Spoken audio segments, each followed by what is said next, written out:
көп пәтерлі тұрғын үйде сейсмикалық сынақ жүргізілді. Дүмпулер болған жағдайда тыныштықты сақтауларыңызды сұраймыз.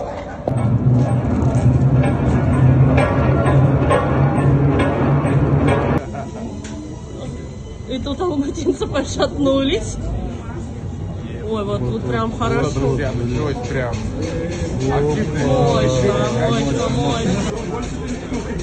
Ну вот сейчас прям. Который мы с вами повидали.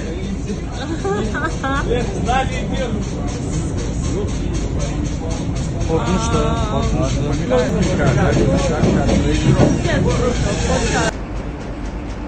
конкретно считает. Да?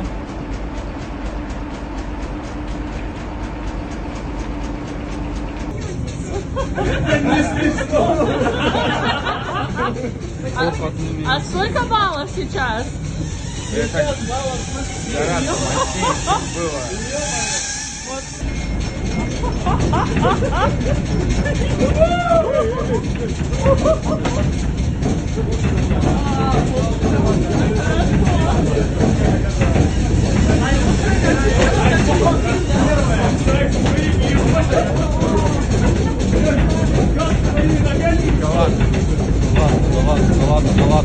Да ладно.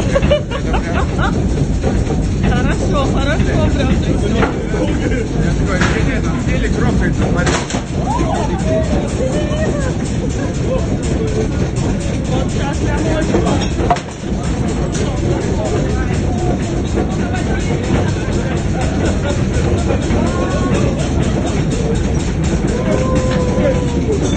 Офигеть!